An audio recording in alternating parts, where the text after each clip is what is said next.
మే 24వ తారీఖు 1738 సంవత్సరం ఉదయం 5 గంటలకు జరిగినటువంటి సంఘటన ఇది. దాన్ని చూస్తే, దాన్ని వింటే మీకు అర్థమవుతుంది. ఆయన ఒక చర్చిలో పాస్టర్ గారు. అంతకు ముందు సాయంత్రము ఆయన వాక్యం బోధించి రాత్రి పడుకుండిపోయాడు. పొద్దున్నే లేచాడు. ఆయన 4 గంటలకు లేచి ప్రార్థన చేసుకోవడం అలవాటు. 5 గంటల ఆ ప్రాంతంలో నిన్న రాత్రి చేసినటువంటి ప్రసంగం, ఎవరో చేసిన ప్రసంగం ఈయన చర్చిలో కూర్చొని విన్నాడు. ఈయన పాస్టర్ అయితే వేరే ఆయన ప్రసంగం చేస్తూ ఉంటే విన్నాడు. ఆ ప్రసంగంలో ఒక మాట తనని బాగా పట్టుకుంది. ఆ మాట పదే పదే తన గుండెల్లో వినబడుతోంది. ఆ మాటలు బట్టి మోకరించి ప్రార్థన చేసి ఆ ప్రార్థనలో 3 పదాలు గట్టిగా చెప్పాడు.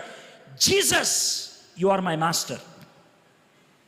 ఆయన పాస్టర్ గారు Jesus, you are my master అని చెప్పాడు. ఆయన ఎవరో తెలుసా? John Wesley. బైబిల్ కాలేజీలో చదువుకున్నాడు.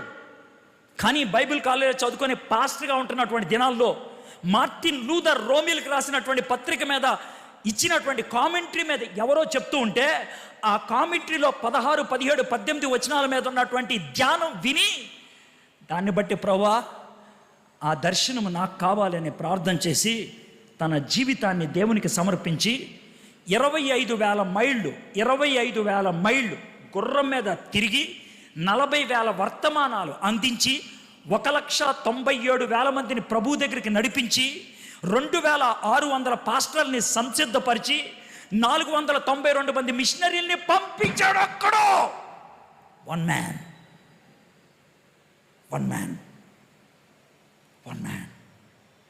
When you have that vision, when you have that reflection, దేవుని దర్శనం అన్నప్పుడు, దేవుని భారం అన్నప్పుడు నీ జీవితం విధానమే వేరుగా ఉంటుంది, నీ పద్ధతి వేరుగా ఉంటుంది, నీ పరిస్థితులు వేరుగా ఉంటాయి.